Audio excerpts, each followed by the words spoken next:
Lecture 10 is part 2 of our discussion of Antony and Cleopatra, Shakespeare's Antony and Cleopatra. We began with a discussion that talked about the context of those plays, the Roman plays, his fascination with Rome and what that might mean. We talked about some of the historical context of what was happening in the Roman Empire, in the historical setting that the play represents. We also looked at some of the literary context, so allusions to the Aeneid, and we'll touch on Virgil's Aeneid, and we'll touch on that again today if we have time. So that's, we also had a chance, in addition to discussing that, we've talked a bit about the overall view of the play, the main characters, and their ambiguity. So we had a look at Act 1, Scene 1, and a bit of Act 1, Scene 2.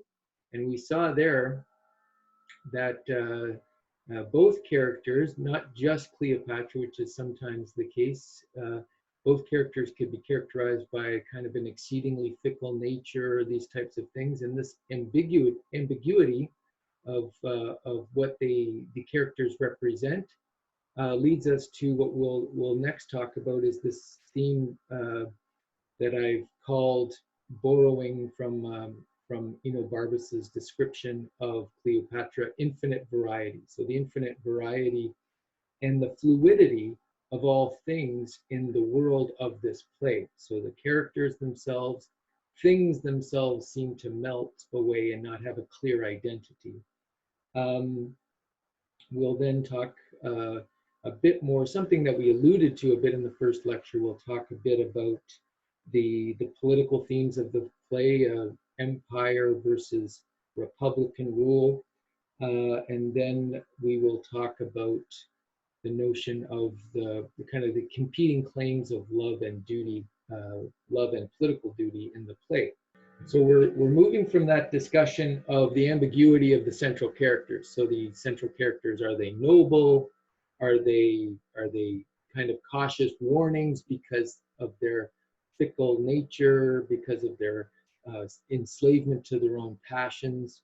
So I think both are on display in the play, and this points, as I said, to this more broad notion of all things as having an infinite variety and of lacking one stable identity. So we can see this term infinite variety comes up in Enobarbus's exchange with Maecenas on the topic of Egypt and Cleopatra. And we're going to turn to that speech, but things I want you to, when we turn to that speech, things to look for is the description of lavish luxury and the feasts in Egypt. Now, as I mentioned in response to a question last time, often we can think of the Rome versus Egypt dichotomy as and oversimplify it. So Rome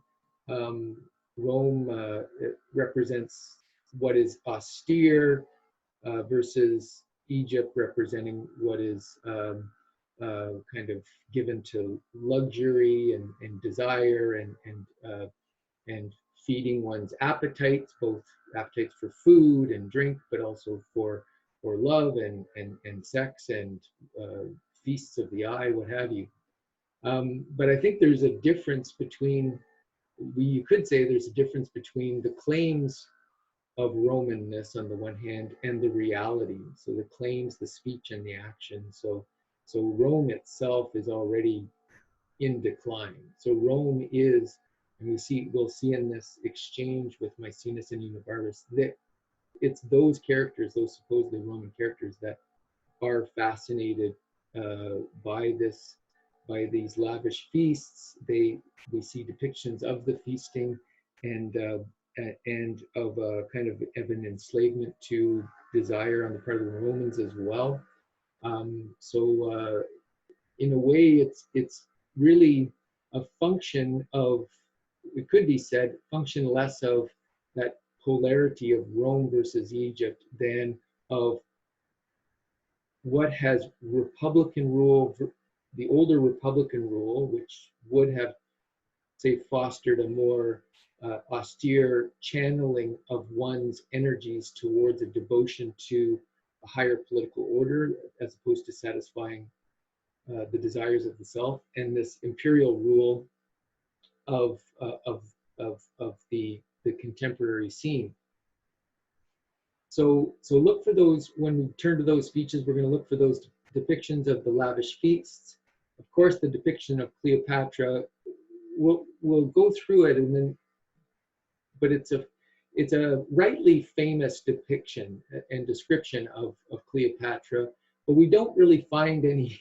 It's kind of like Shakespeare's depiction of the young man. Remember, I said we don't know what the young man looks like. None of the descriptions are of the young man in the sonnet. So too here in the description of Cleopatra, Barbas does not give us a sense of why, just in terms of her own physical appearance or the way she carried herself, why she was so breathtaking. What we have are depictions or kind of displacements or things that are adjacent to her.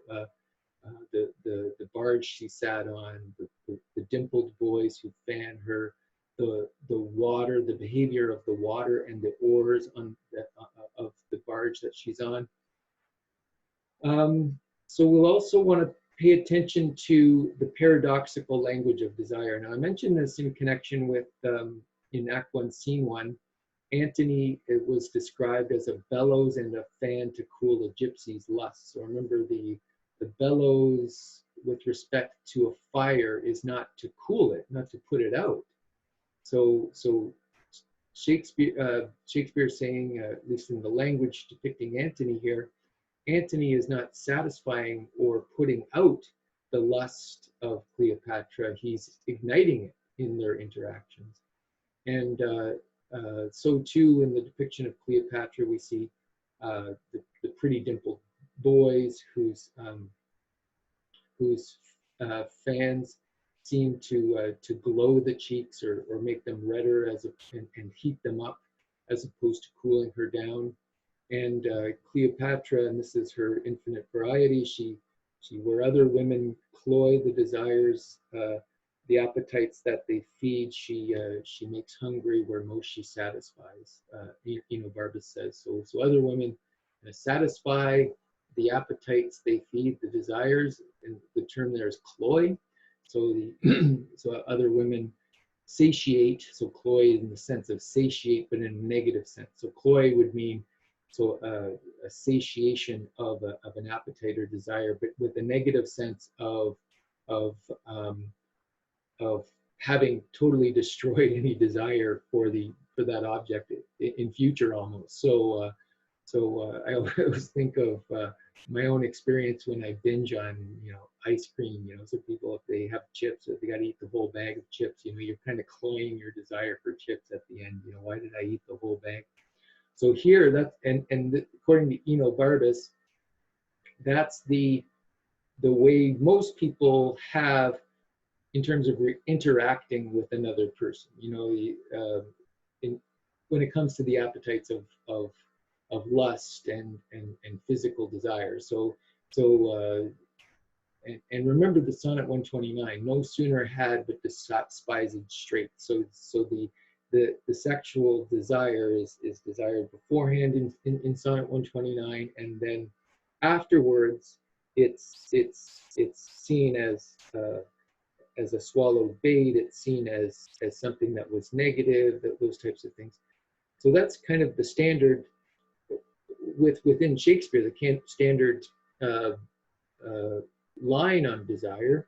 But here Cleopatra is different. She makes hungry where most she satisfies. So it's not this cloying of the desire. So pay attention to those when we get to that.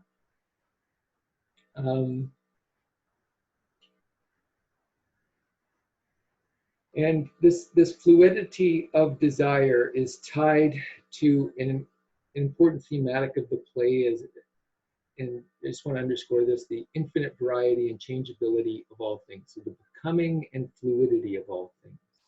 So identities are not constant. So Antony and Cleopatra are exceedingly fickle, as I've mentioned. And I'll highlight that great line of Antony's at the beginning. He's being told about the messengers, and Cleopatra is taunting him to go attend to his duty with Rome, and he says, "Let Rome and Tiber melt." So first of all, it's an indication of how his attachment to Cleopatra has maybe skewed his thinking. That he's ignoring these important political matters, but also the language there in terms of "let Rome and Tiber melt." Again, is one more example, and we'll look at a few others of how all things, because of they lack a stable identity, are described as melting, or later we'll look at the speech of Antony in Act 4, where they discandy or melt. So discandy is kind of dissolve into their constituent elements. And Cleopatra says, "But sir, forgive me, since my becomings kill me when they do not eye well with you." So her becomings, the melting and fluidity of things is tied to the fact that things do not have a stable being. Rather, they're becomings. They're matters of change and fluid presencing. So I want to just turn to, as I mentioned, Act 4. Act 4 right now, scene 13. So this is Antony, it's Act 4, scene 13, lines 18 to 25.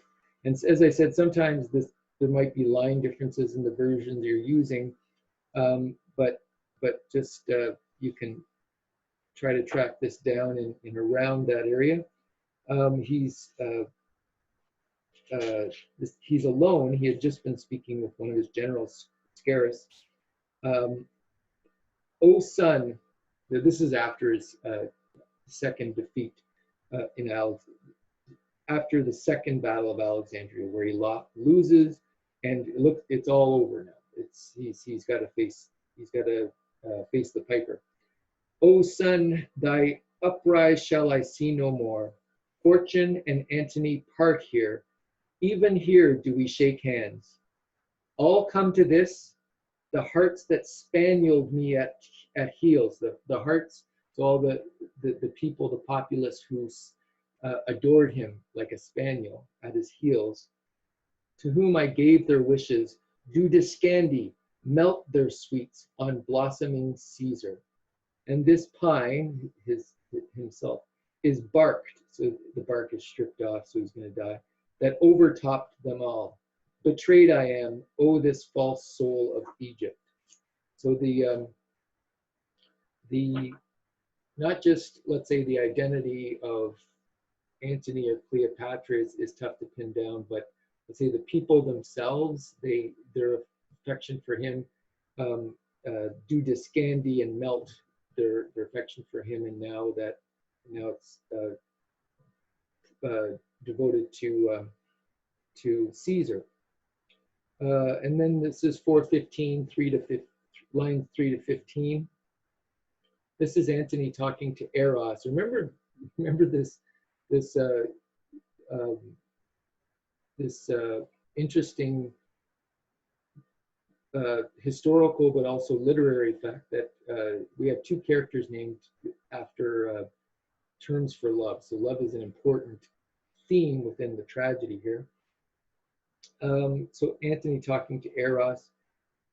"Sometime we see a cloud that's dragonish."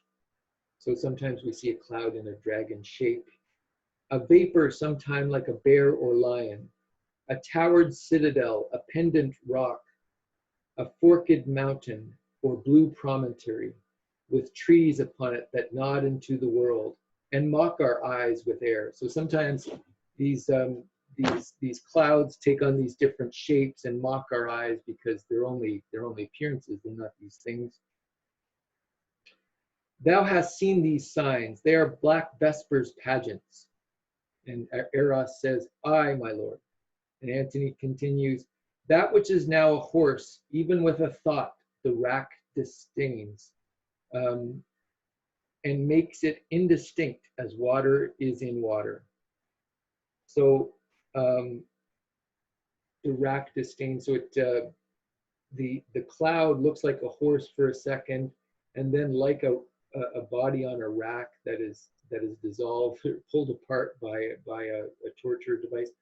This cloud dissolves and dims that shape and makes it indistinct as water is in water. So again, this fluidity, this image of things as fluid, as they can be taken for that for a moment, but that doesn't hold its shape.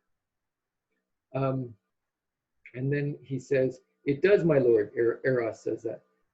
"My good knave Eros, now thy captain is even such a body. Here I am, Antony, yet cannot hold this visible shape."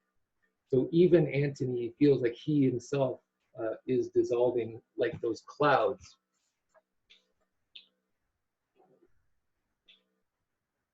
So this is Act 2, Scene 2. It's earlier in Act 2, so it's around line 178. So earlier in Act 2, there had been the meeting of Antony, Caesar. They decide to reconcile and forget the matter about Fulvia and Antony's brother having declared war on Octavius. They kind of make up after that. Fulvia is dead, so they agree to Octavia marrying Antony. So it's something that's referred to in the speech we'll see, so remember that. So Octavius's sister, they agree that Antony, now that he's a widower, should marry Octavia as a way of binding them together further in a political sense. And that kind of very serious political meeting has just happened. The main figures leave, Octavius, Antony, and we're left with some of the other officers that attend these figures. And they immediately, like the officers that attend Octavius, immediately ask Enobarbus about how things are going in Egypt, and because they've heard rumors that it's such a crazy lifestyle. I guess like some sort of kind of representation of university spring break in Daytona or something like that. That it's some wild party all the time. So they have these reputations that may be half false, half true. They want to have confirmed. And that's where we'll start here. The heart of Caesar, worthy Maecenas. My honorable friend Agrippa. Good Enobarbus. Yes, we have cause to be glad that matters are so well digested. You stayed well by it in Egypt. Oh, sir. We did sleep day out of countenance and make the night light with drinking. 8 wild boars roasted whole at a breakfast, and but 12 persons there. Is this true? This was but as a fly by an eagle. We had much more monstrous matter of feast, which were... So I just want to make sure we're following along. So Maecenas is this character on the left, and Agrippa is a general of Octavius is here. Enobarbus, the central character, kept in the center of the frame. So Maecenas says, "Welcome from Egypt, sir," and he says, "You stayed well by it in Egypt." So it looks like you got along quite well. And in this actor made the choice of pointing at his stomach to say, it looks like you're getting on well. You've been eating well, kind of thing. So the actor made that choice, but the language is vague enough to say, it looks, it sounds like you're getting on well in Egypt. So maybe it could be prosperity or his relationship with Antony. But given what is described later, it's not. I think it's not an unwise performative choice, given the focus on their feasting and the luxuriousness of their way of life in Egypt. So Enobarbus replies, "Aye, sir, we did sleep day out of continence. So we slept through the day and made the night light with drinking." And he again points at his stomach there. So he's been drinking excessively. And Maecenas says, "8 wild boars roasted whole at a breakfast." So for breakfast. So we heard, these are the reports they're hearing about how life is going in Egypt, is that there were 8 whole boars kind of roasted for a breakfast at a time, and for just 12 people. Is this true? That seems excessive. 8 whole boars for 12 people. And Enobarbus says, that was but as a fly by an eagle. That particular time that you're talking about is as a fly is to an eagle in terms of comparison. So that particular event was a small one compared to some of the other bigger feasts we had. We had much more monstrous matter of feasts. So even in Enobarbus is enjoying these things, but in the language he uses, it was monstrous, like it's unnatural. So that's what monstrous means, it's unnatural. Which worthily deserves noting. Okay, so we'll continue with the actors. That it deserved noting. She's a most triumphant lady, if report be square to her. When she first met Mark Antony, she pursed up his heart upon the river of Cydnus. There she appeared indeed, or my reporter devised well for her. I will tell you, the barge she sat in like a burnished throne, burnt on the water. The poop was beaten gold, purple the sails, and so perfumed that the winds were lovesick with them. The oars were silver, which to the tune of flutes kept stroke, and made the water which they beat to follow faster, as amorous of their strokes. And for her own person, it beggared all description. She did lie in her pavilion, cloth of gold of tissue, or picturing that Venus where we see the fancy outwork nature. On each side her stood pretty, dimpled boys, like smiling cupids with divers-colored fans, whose winds did seem to glow the delicate cheeks which they did cool, and what they undid did. So we'll just pause there. Maecenas asks about Cleopatra, saying, "She's a most triumphant lady, if report be square." Again, this question of reputation, and Antony and Cleopatra are always on kind of stage and concerned about their, as is Octavius, concerned about their reputation and how they will be seen as playing their parts, so to speak. And this is when he says that how they first met. So Enobarbus describes this meeting, the first meeting of Antony and Cleopatra at on the Cydnus River at the city of Tarsus. So Paul of Tarsus. So there's a kind of again a Christian reference. I'm going to come back to at the end of the lecture the Christian references here.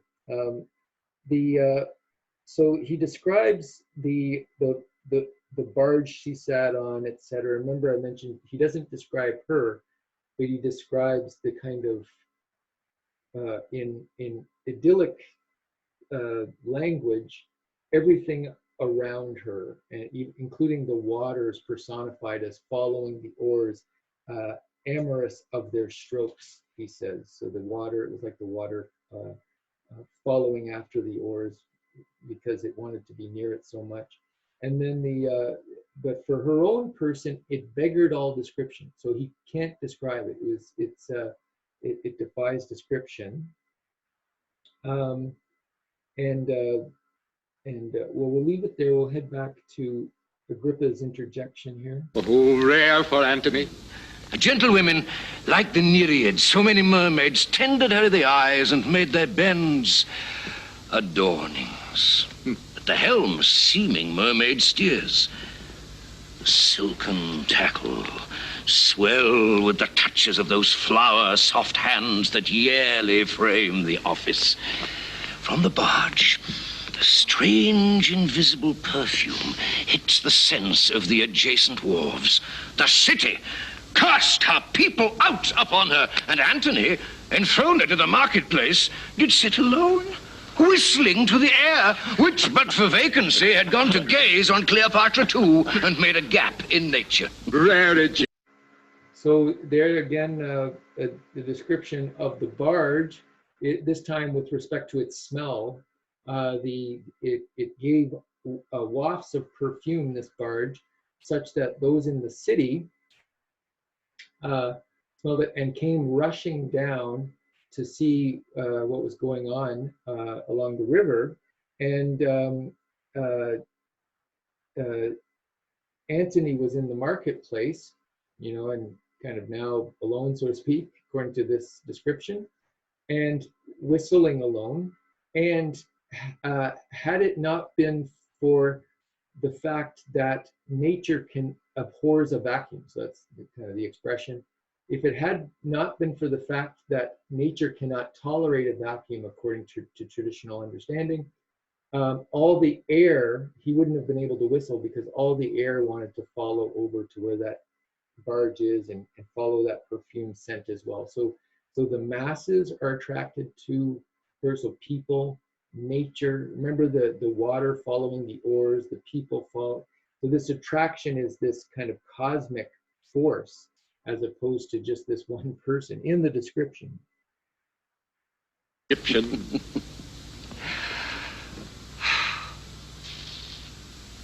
Upon her landing, Antony sent to her, invited her to supper.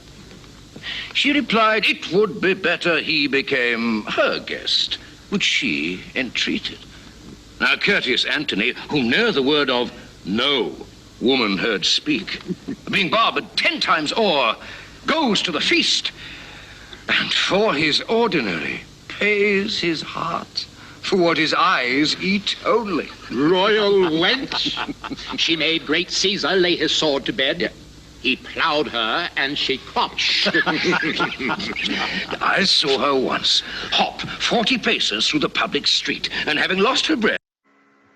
So I'll just stop there just to make sure we're following again. So, you know, Parvis's description of how, so Antony sent for her and was going to invite her to dine with him, but she said, no, you should dine with me, her being the queen, I guess.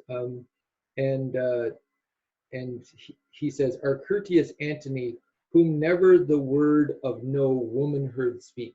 So he's never been able to say no to women. And this, you know, could be one line summarizing one of the downfalls of the character. You know, again, noble Antony, but obviously what was his undoing in terms of why he ended up losing this war with Antony is these crucial failures on the battlefield where he followed Cleopatra instead of his previously good military sense and political sense. So he goes and he pays for his meal with his heart for what his eyes eat only. So he only feasted with his eyes, didn't really eat that much, I guess. And he paid for this meal with his heart. So he paid dearly for this meal and didn't even, he only ate with his eyes. And so Agrippa makes kind of a lewd joke there. He says, royal wench, she made great Caesar, so Julius Caesar, laid his sword to bed. So there's a sexual reference there, okay? He plowed her and she cropped. So so the metaphor is, you know, he plowed that field and it cropped, like a crop grew out of that field. And obviously it's referring to the fact that Julius Caesar, previous to Antony, had a love affair with Cleopatra, and they had a child together before Antony is even in the picture. So that's all in the background.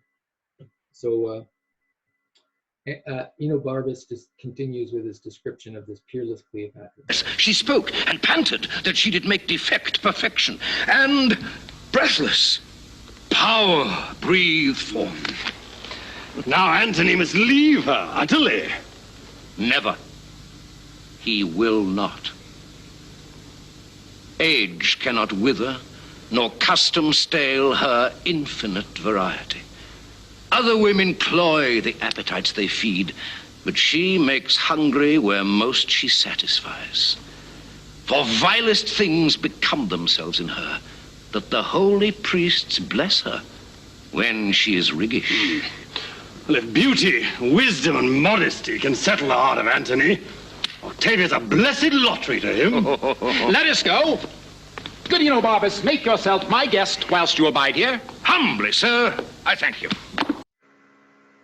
So, so that's the end of that scene. So just the last part that Enobarbus describes. So Maecenas has said, now Antony must leave her utterly, because they just had that agreement about marrying Octavia, right? And he says, never, he will not. Enobarbus says this, never, he will not. Age cannot wither her, nor custom stale. So custom, like being accustomed with her, like familiarity doesn't stale.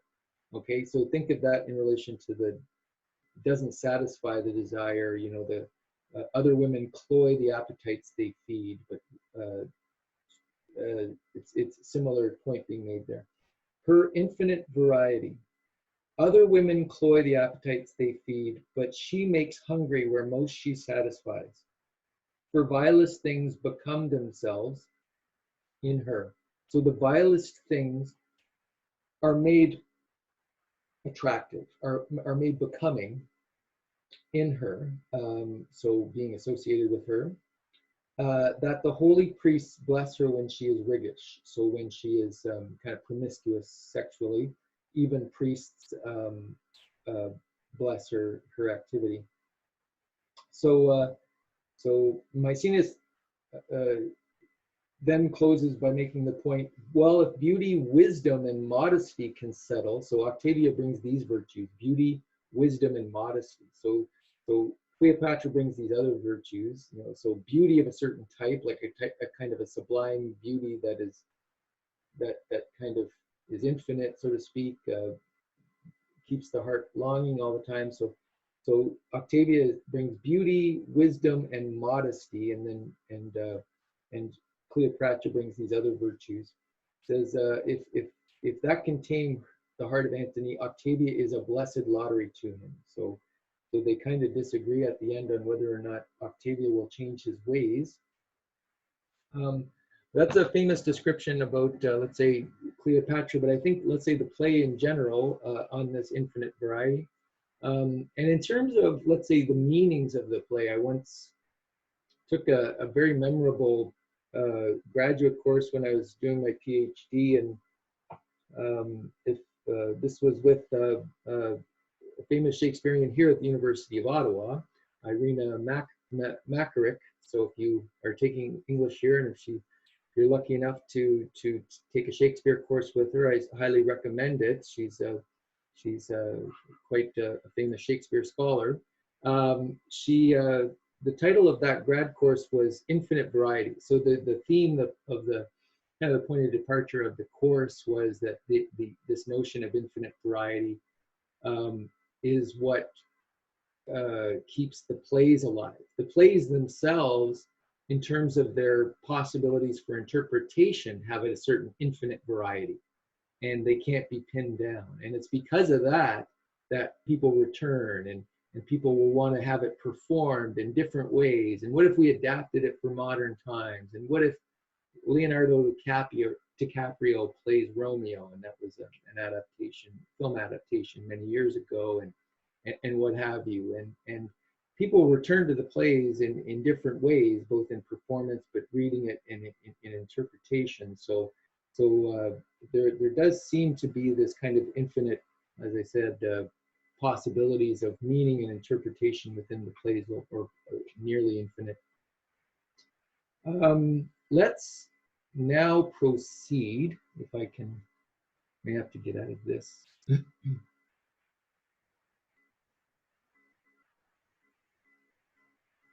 So we looked at so that famous part in scene 2, Act 2, Scene 2, where we get that notion of infinite variety. And I want to point to this kind of notion of fluidity in the play, also with respect to the actual structure and staging of the play. So there's 42 scenes in the play. So as the slide indicates, about twice as many as you'd normally see in a Shakespearean play. And we have to remember that there aren't these kind of curtain divisions in the performance. So a scene is, the end of a scene is marked in a play when actors leave the stage is basically empty, and then new actors or the same actors or different kind of combination of actors enter. So that's a cue to the audience that we may be in a different location. We'll have to listen to the speeches to figure out where we are, when we are, what's happening. So it's a cue that there's a different scene happening, so to speak. In film, of course, we have different cues. You know, like there'll be a different kind of shot sequence set up. Maybe a dissolve of some sort that marks a pause from a certain location and time to another, and there are also other cues that film can use, visually indicating a city by famous landmarks. You know, you always know the Chicago setting because of the towers there, or New York. You know, you can tell by the Empire State Building, you know, or whatever. Or maybe they'll say, you know, 5 years later, so temporal cues, and give a location in text. So here we have other cues through language and the staging. So there's no curtains. The 42 scenes have to take place with a lot of entrances and exits of characters. So there's over 200 entrances and exits in the play. So it's often with many of them occurring mid-scene. So there's a lot of movement. Again, thinking of this fluidity. And then another marker of it, I guess another indicator of it, is the speech length. So you can see on the right of the presentation, the average speech length in words of Shakespeare's plays, and it's the second shortest average speech length, 18.3 words. You can see the longest average speech length, Richard II, a lot of long pontifications of what's the true political order, what have you, in Richard II. Speaking of which, moving to questions of the political, there's this notion of this, the events being portrayed here are on the cusp of when the Republic has declined, it's fallen, the days of Republican rule are over, and now it's just figuring out who's going to be in charge and what's going to be the basic makeup. And then Octavius wins, and then there's kind of a stamp for future emperors, and then we're kind of firmly ensconced in imperial Rome. And basically, I think the point of departure of the plays is that these regime shifts are not neutral, that they are going to enable certain types of human blossoming. They're going to nurture certain types, and they're going to, let's say, not nurture others. They're going to squash other types from growing and not allow them to grow. Human potential. Okay, so what is the regime? So for classical thinkers, the regime, it's also called politeia. In Greek, that's the actual name for Plato's Republic, by the way. So it could be translated as Plato's regime, or it's politeia. So it's Some people translate that term as constitution, but it's more than that. It's the basic makeup of the political arrangements and people's characters. So it has a very broad, encompassing term for classical Greek and Roman political thought in terms of again, this politeia, this overarching disposition of the people and what they're focused on. So like I said, the politeia, that is a monarchy, is focused on certain things, and the people are their laws, their ways, their customs, their concentrations, their desires, what they're focused on will be shaped by that, and it's that all-encompassing kind of rubric of interrelated behaviors and norms that we could think of as the politeia.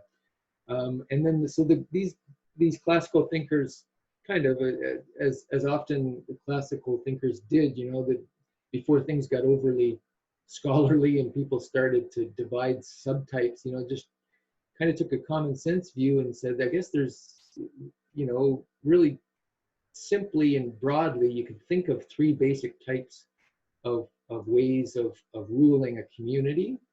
Rule by one person, a monarchy; rule by a few, an aristocracy; or rule by many, which they call democracy.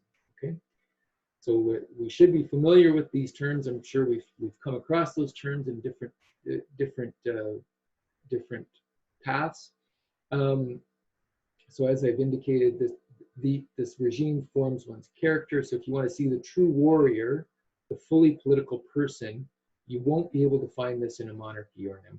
And I kind of indicated some of this in the last lecture. So there's one person who's going to rule. Any political striving will only be seen as an illegal attempt to usurp power from that one person rule. So instead of channeling one's ambition into trying to further one's own kind of political profile, those ambitions have to be channeled elsewhere, and we get different types. So it allows for different types. So that's a good thing about let's say the imperial rule or a monarchy. It allows humans to pursue different their passions in different directions than just the political. In some ways, as we see from this play, the political in itself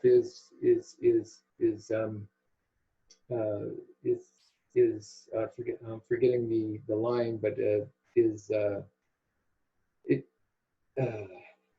something to be Caesar. I'm forgetting that line, but basically Caesar's described as this universal landlord. So the banality of that political power is pointed out in this play from one perspective, and then the kind of frivolity of other pursuits from the political perspective.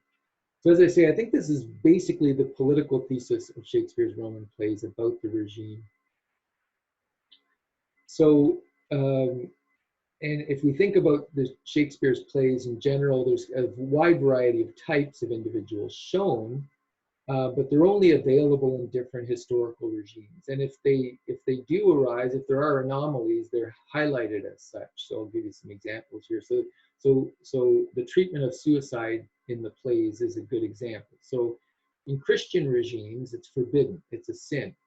In the Roman regime, it's a valuable way for a noble person to preserve their liberty and their way of controlling their own destiny in the face of an adverse fate. So they lose the battle. So what does Brutus do? He falls on his sword and kills himself. And this is a noble way to die. So at the end of Julius Caesar, he's lost the battle. Rather than ignobly be trotted around and maybe executed and put on public display of this is what happens if you kill as a regicide, that type of thing, then you can control one's fate through suicide, according to the Roman view. An aside on Brutus that has some bearing on Antony and Cleopatra. Okay, so the value of imperial rule. Okay, so whether or not imperial rule is seen as kind of an ideal type, let's say, an ideal political regime, varies from epoch to epoch, depending on depending on the context. So so Brutus and Cassius are depicted variously by commentators at the time. Okay, so if you're someone who longs for the Republic, Brutus is a hero. If you ostensibly in Virgil's Aeneid, Brutus and Cassius ostensibly there, Brutus and Cassius are evil. They killed this kind of legitimate imperial ruler, and the Aeneid is can be seen as celebrating the ultimate achievement of this imperial rule by Octavius, later named Augustus. In the Middle Ages, Dante in the Inferno. So Dante's Inferno, there's another book I definitely recommend you read when you get a chance. So Dante's Inferno, he has Virgil lead him. The character is named Dante Pilgrim. He's led through progressive circles of hells where the nature of the sin and the sinners progresses to worse and worse examples. Okay, so the first circle is I'm forgetting exactly what these each circle, but is lust. It's bad. You shouldn't be consumed by it, but the shades there, the spirits that are in this circle, are not being gruesomely tortured or anything like that. And then as you progress down, you get the ultimate symbol of kind of self-centered pride. At the center of hell, you get Satan encrusted in ice. So Satan, instead of the normal conception of him as having power and able to move around, he's in point of fact, Dante's thinking is that Satan is the absence of power. God has all power. God is light. God is all things that are kind of infinite power. And what is the opposite of that is something that is the absence of that. Ice is the absence of heat, warmth, light, and he's can't move, so he's not even empowered to move in that way.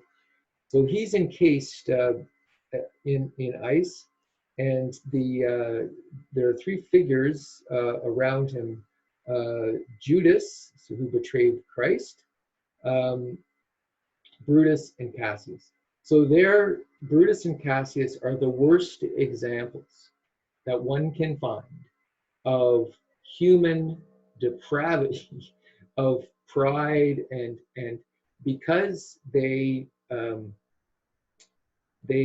tried to commit regicide, and well, they successfully did that, but the kind of the commentary there is that we need to have kind of an imperial rule of one person that can politically administer all people that is united with the rule of the church. Okay, so there's a medieval Christian view of the need to follow one's monarch, who is God's appointed political representative on the earth, just as we have to follow the Pope, who's the spiritual representative, and the clergy. So to revolt against that is to revolt against a certain divinely ordained order, and Satan represents that, and humans that represent are Brutus and Cassius. So we have a very clear, again, condemnation of Republican leaning in Dante, the Middle Ages. Now, what happens a little bit later on in the Renaissance is the question about Republican rule is opened up a bit more. whether or not it can be beneficial. And I would submit that Shakespeare's plays do tread on that question. So it is a question about whether or not, in Julius Caesar, for instance, so we have Brutus and Cassius who assassinate Julius. They're then defeated by Mark Antony later, and Octavius and Lepidus later in the play. But we can see those characters as kind of conniving, as manipulating the masses. And we see Brutus and Cassius as resolved for kind of a good cause, let's say. So there's some ways of seeing this as the tragedy of Brutus. Like one way of seeing this is the tragedy, to see a certain Republican leaning in Julius Caesar and see it as a tragedy of Brutus. If anything, it kind of opens the question. It doesn't resolve it as neatly as it was often in the Middle Ages. We said that the Roman regime valued suicide as a way of preserving liberty, there's a line, for instance, Horatio in Hamlet. Horatio, the end of the play, he has to they have to contemplate suicide. Him and Hamlet dying there. Horatio highlights this distinction. He says, I am more an antique Roman than a Dane, he says. So highlighting this distinction that I mentioned between kind of what one regime will see as human potential to its fullest and another wouldn't. The strength of the Roman Republic was in its mixed regime. So balancing the interests of the landed gentry and the Senate and the poor with the tribunate, and incorporating elements of kingship with consuls. So I'll just, we can refer to Aristotle on this, Polybius, Machiavelli, whose discourses on Livy are a good source of kind of Republican thinking in the Renaissance. So Coriolanus, we can see one of his other Roman plays as dramatizing the founding of the Republic. So part of the action of that play is a confrontation between Coriolanus and the people, and what kind of results out of that is the formation of this political arm called the tribunate that looks out for the interests of the plebeians. And Antony and Cleopatra dramatizes the founding, we could say, of empire.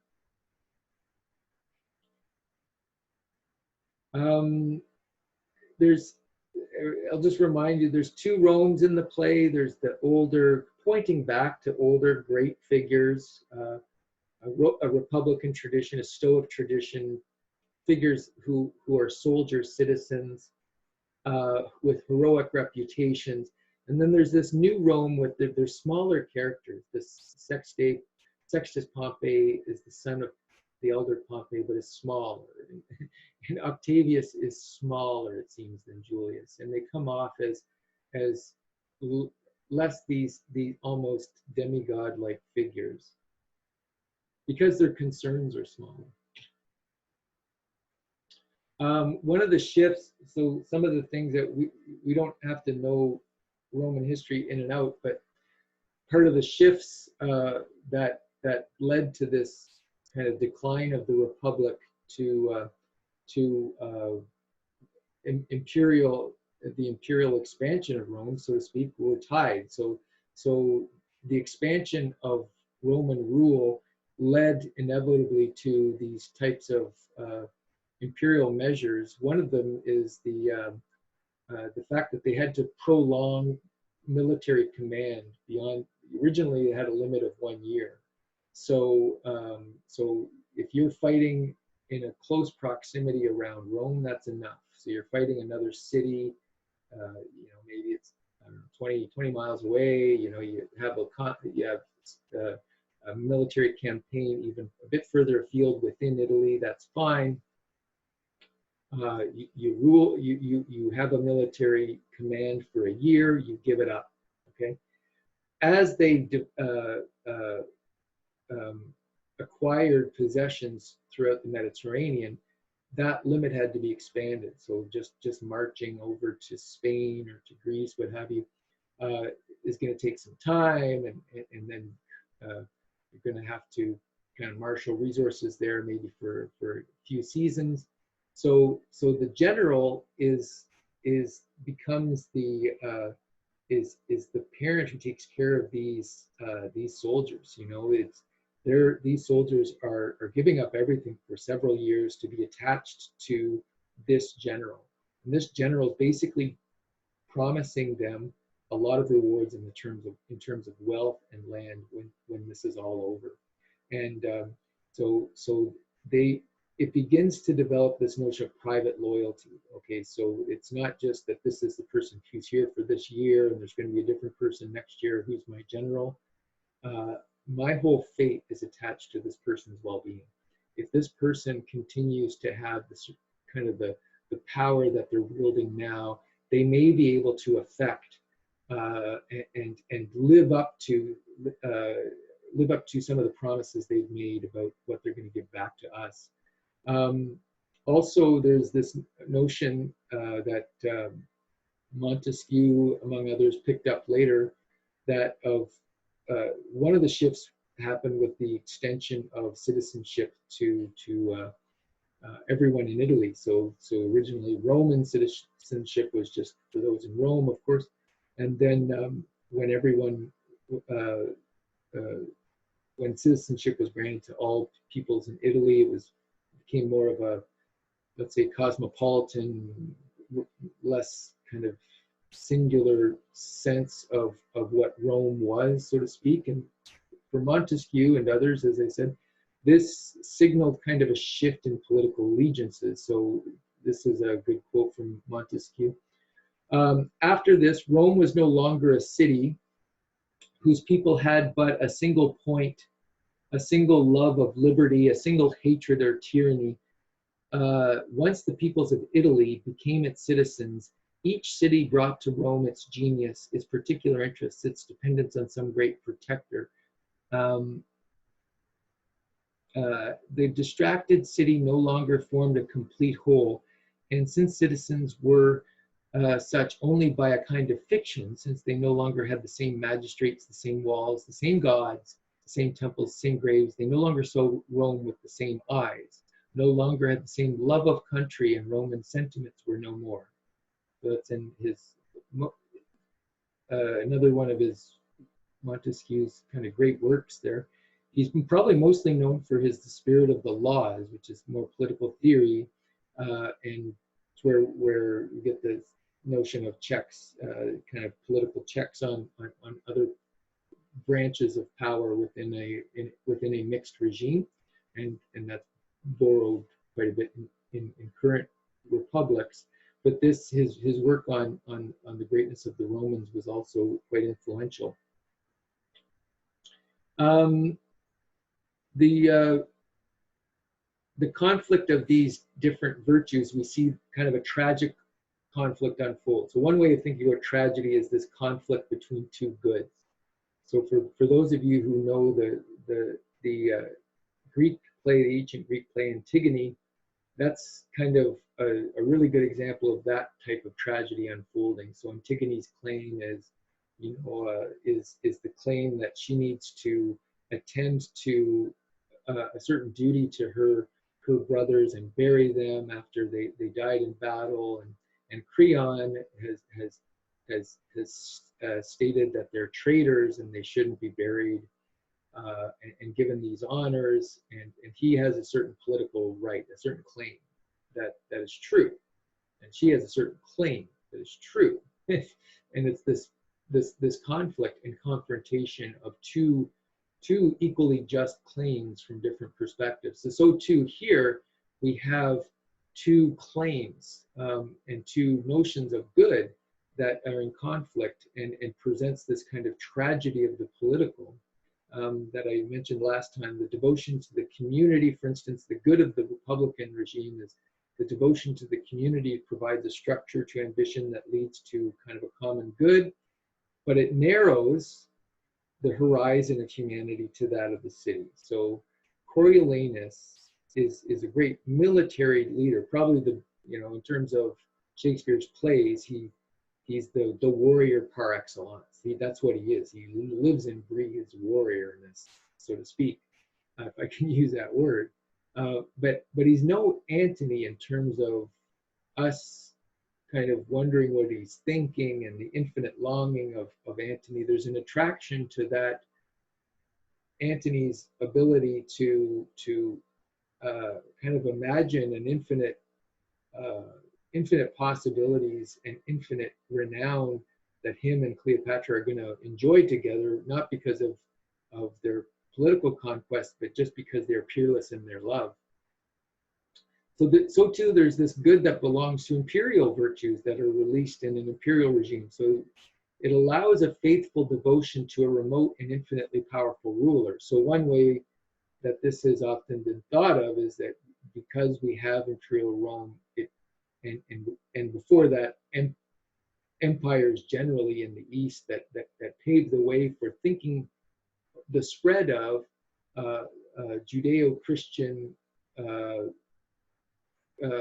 beliefs. Okay, so I believe in a God that's infinitely is kind of this infinite power that is inaccessible to me and separate from me, as opposed to local polytheistic deities. Okay, and there's a parallel to the imperial regime. So I'm less devoted to, in the imperial regime, to focusing my attention on the fame and rankering for power of political focus, and that frees me up for other infinite longing, whether it's transcendent religious longing or transcendent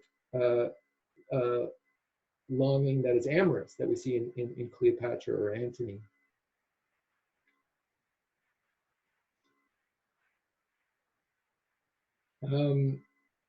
I'll just mention here, there's this notion of the neglect of the commons here in the play. So first of all, like, the conflict here is not based on a conflict of political ideologies. It's only personal power play. Okay, so Caesar, Coriolanus, Richard II. So Caesar and Coriolanus are Roman plays, but Richard II is one of the English histories. But those are all examples where political questions about, is it right for us to have a kind of more of a republican way, or is it okay to usurp or legally depose a king? Is that okay? So that's a question in Richard II, because it enacts the deposition and execution of Richard II.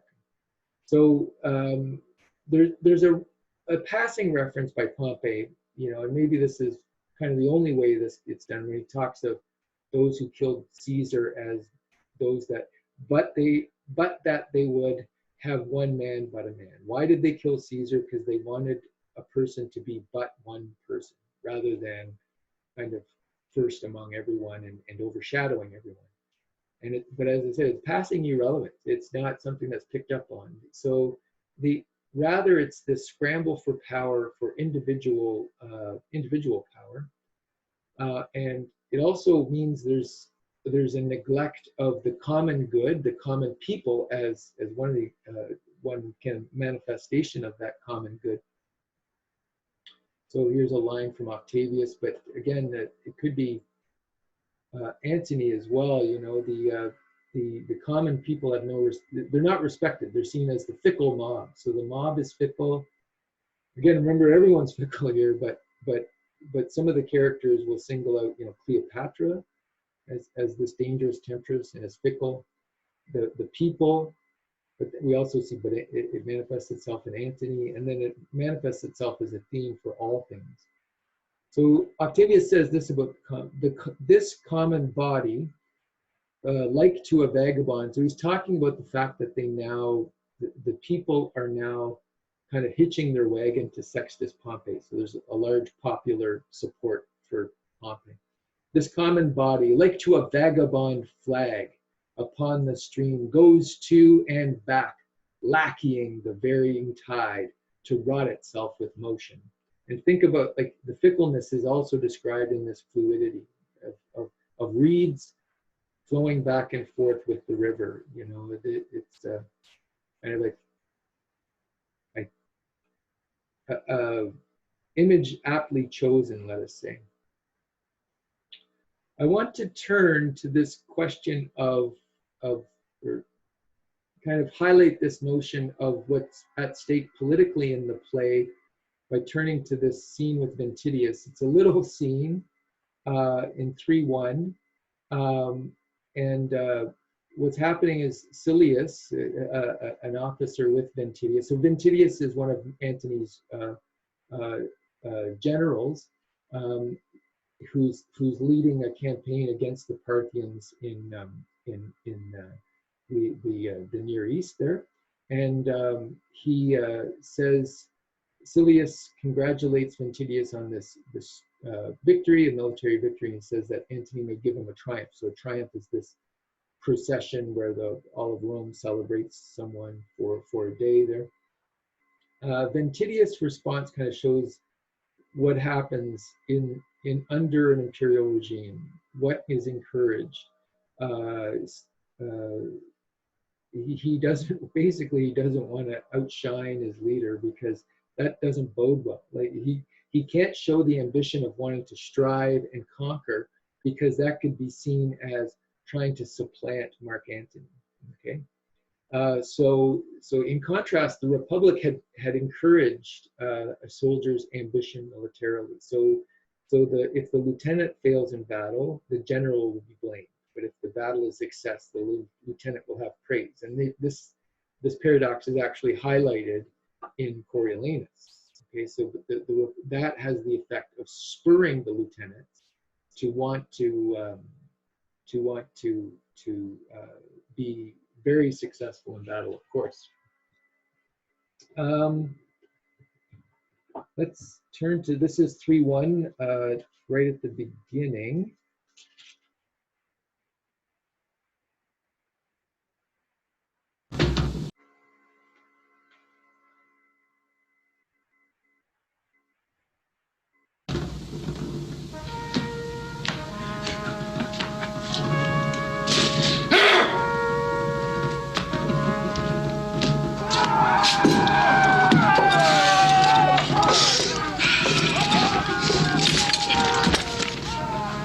Ventidius, while set thy sword with Parthian blood be warmed, the fugitive Parthians follow.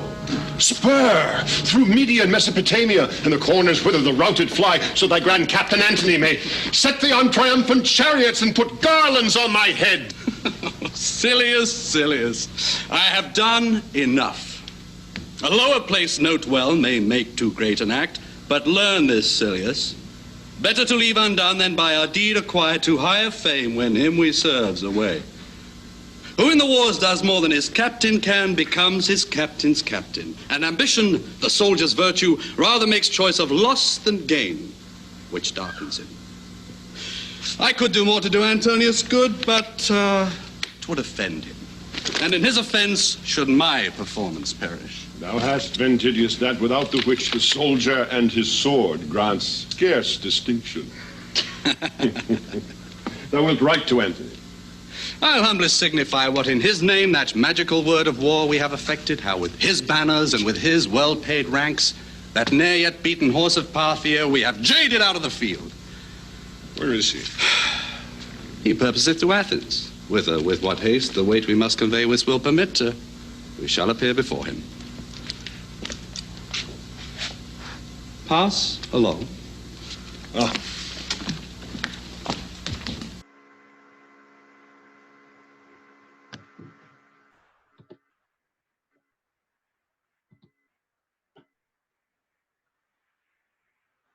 So, yeah, I don't think we need to unpack that too much, other than, you know, Silius, this colleague of Ventidius, says, you know, the Parthians are in flight, pursue them, you know, you've got them on the run, and you'll surely get a triumph. And Ventidius says, you know, I don't want to gain too much fame here, seen as too ambitious. I could become my captain's captain. That's not it's not wise to do that in this type of regime. So he decides, says, he says, oh, Silius, and there's I think a bit of silly there. I have done enough. So instead of encouraging ambition and overreaching, it actually stifles extra work. It's kind of like the performance incentives in some badly run government organizations where there's no incentive to actually do more. But you didn't hear that from me, So Ventidius is the kind of person who would probably have been a consul or become a consul in the Republic, because you can have probably 40 living consuls. So a consulship is for a year. There's 2 of them. So you're probably at a fairly mature age, and there's some repetition of the same person, but you could imagine that there's 40 of them living around at a certain time. Within an empire, there's room for 1 person. So ambitious people have to channel their energies in new directions. And here's the quote I was trying to remember before: "'Tis paltry to be Caesar." It's this enormous disillusionment with politics, and again, this notion of the disillusionment with politics, and this point about people needing to channel their energies in new directions is Paul Cantor is a great Shakespearean on the Roman plays and this theme. With the consuls, you're honored by other consuls. In the empire, one only has the recognition of slaves. So this is people who know Hegel a little bit. The master-slave dialectic is a little bit about this in terms of recognition. So if you're recognized, the concept is you can be recognized by another, and for Hegel, there's this kind of hypothetical battle for recognition. You want this other person, hey, recognize my worth, my identity, my value. So that's a conflict that's happening in a kind of a hypothetical, almost metaphysical state of nature, so to speak. The master is one who, as in an empire, it gains kind of complete control and is able to master everyone and force them to recognize his power and his authority, but the recognition is not kind of equal. It's not from one that he would deem the recognition as worthy. Okay, so I guess the equivalent is if I told LeBron James that I thought he had a good jump shot or something like that, that would be less of, he would perceive that less as less of a recognition of his skill than if that came from Michael Jordan or another Steph Curry, now more modern player. So to hear, in a republic, the recognition is by peers. So there's a number of people who are seen as one's peers, so to speak.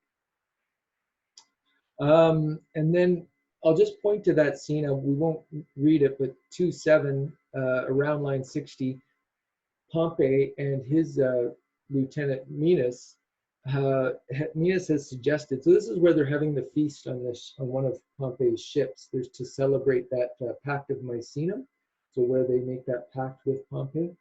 And Maecenas suggests, you've got all 3 of them here. You've got Lepidus, Octavius, and Antony.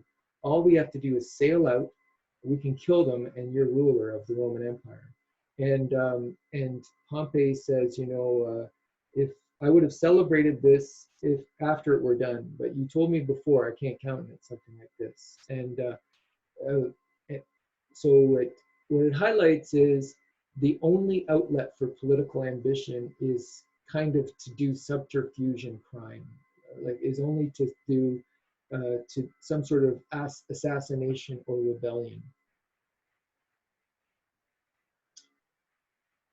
So the virtue of the servant is faithfulness. In an empire, the virtue of a servant is faithfulness, not doing one's duty for the proper good, like the common good, but it's faithfulness to that one leader. And remember what we said about generalship: the longer that one has those commands, it's to that general, or it's to that, and then ultimately to that emperor. So that virtue is faithfulness, not doing a duty that is to a common welfare of the citizens.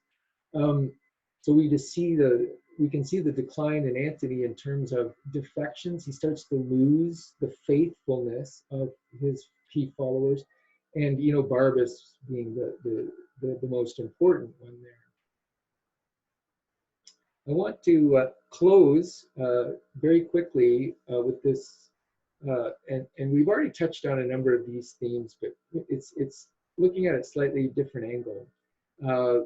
So this last theme has to do with this kind of conflict between love and duty. So love, faithfulness is a type of love, right? So I'm devoting myself to that leader. So that's a type of love that manifests itself in the play. So we see it in Enobarbus, and the tragedy of Enobarbus is he defects and realizes that his real love was for Antony. His real faithfulness should have been with Antony. That and a duty to a higher cause, as opposed to that kind of personal faithfulness. So there seems to be a conflict of that at play. And so first of all, the different dimensions of love, so there's erotic desire, physical attachment, political attachment, and that's the personal loyalty of a Ventidius, of an Enobarbus I just mentioned. And then there's this notion of love as potentially transcendent. So think there of kind of what we saw in the Neoplatonism of the Petrarchan sonnets, and that convention of love leading to a transcendent religious attachment. But the religious aspect of the attachment is only kind of alluded to here vaguely, because it's anachronistic, right? These events are happening before the birth of Christ. But around this time, the birth of Christ is about to happen. And then these different dimensions, eros and philo. So philo is more that kind of attachment to as personal loyalty, versus eros is that erotic desire.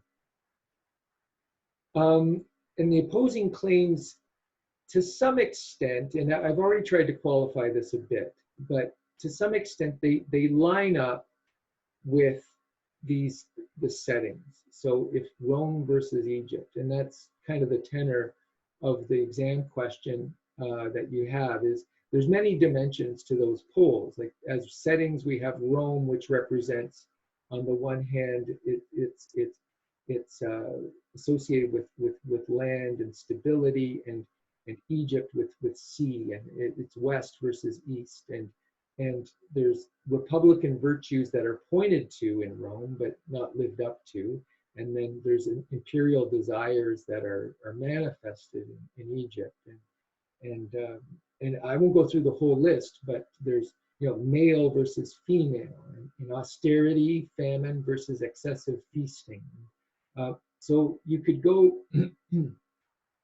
There's many dimensions to that pole, but one of it is around kind of duty versus love. Now, love as transpolitical, the limits of the political attachment are one of the, I think, themes. The limits of political attachment, that it can't be enough for a character like Antony in an imperial regime, is an important theme of the play. So their hyperbolic language of love points to another transpolitical possibility for their ambitions and devotions.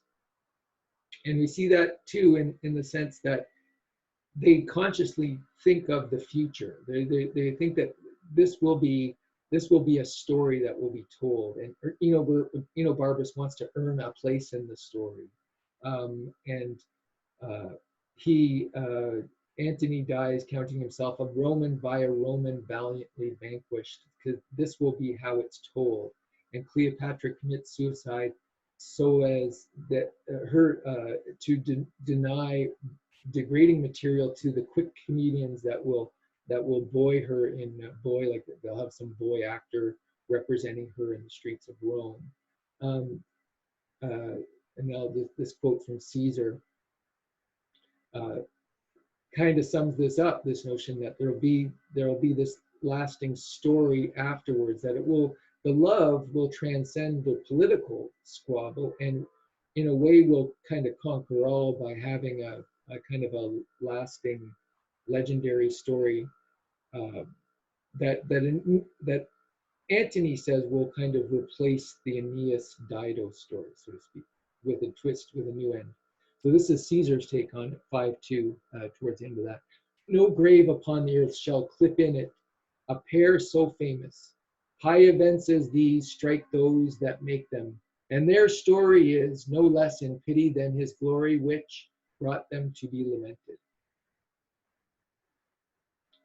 So as I just indicated, Antony sees his transcendental identity as kind of a rewritten story of Aeneas and Dido. So Aeneas had abandoned Dido for the call of duty, and they remain apart at the end. She refuses to speak to him in the underworld. Remember, this rewritten version of it is Antony consciously saying, I'm the new Aeneas because my story will outlive his, and my Dido, we are together. I didn't abandon her for some petty political duty. My devotion to her, my faithfulness to her, will mean that we'll transcend their story. Eros, I come, my queen. Eros, stay for me. So this is him alone. Cleopatra's nowhere around. So the I come, my queen is kind of late rambling, so to speak. Stay for me, where souls do couch on flowers. We'll hand in hand, and with our sprightly port make the ghosts gaze. Dido and her Aeneas shall want troops, and all the haunt be ours. So in this kind of imagined existence that they will have in their afterlives, whether it's kind of a spiritual afterlife for them as souls, or whether it's their afterlife, their story. There's the story as their afterlife. Dido and Aeneas will want troops. They will want followers. They will lack followers. People will not be reading or paying attention to Dido and Aeneas in this afterlife. They'll be paying attention to Cleopatra and Antony. I'm going to go quickly over these Christian references. Again, it seems to be strategically placed there to make a connection between, if only metaphorically, between the possibilities that are offered in transcending the political to kind of the Christian vision that would later sweep Europe, that of course Shakespeare, when he's writing, is privy to, but when Plutarch was writing, and the events that are depicted here are not. So to conclude, Virgil treats the rise of Rome and its promise of greatness, anticipating the rule of Octavius Caesar as Caesar Augustus, as a pinnacle of achievement. And Shakespeare, we could say, represents it at least as questionable, and maybe as the regime in decline. So the stern republican virtues that had helped Rome to become the power that stood over the world, they've decayed into some form of kind of an oriental opulence and eroticism. And that question, I think, raised last time by Atifa, is a good one about Is this an example of Orientalism? I think is a good question to pursue on that. This contrast is clearly marked in the trajectories of the leading characters. So unlike Aeneas, as we just mentioned, Antony does not respond to the call of duty and piously reject his African queen. So he doesn't reject Eros. There's one scene where Eros, the character Eros, symbolically unarms him. So Eros takes off his arms. There's symbolism there. So love, desire, means he can't be a soldier anymore. It's taking those trappings off of him. And then, so that's happening. There's a rewriting of Aeneas, and Antony's not living up to the pious standards of an Aeneas, but in the interim between, let's say, Virgil and Shakespeare, there's the advent of Christianity, and Shakespeare seems to present the historical decline of Rome through the influence of an Oriental opulent eroticism represented by Cleopatra in Egypt, alongside another possibility of Oriental eros, let's so to speak, kind of another type of love that comes from the East, a charity, let's say, wherein a devotion to love can also be a devotion to something higher and transcend oneself. So I think this is one way in which, if we think of it that way, it explains all the Christian references, but also it explains why the play can be so deeply ambivalent about Antony and Cleopatra. Like they're selfish and childish on the one hand, but also their love is visionary because it has that hint that they're right in kind of turning a blind eye to this banal worldly administration that Octavius devotes himself to. So that's where I'd like to wrap up our discussion of Antony and Cleopatra.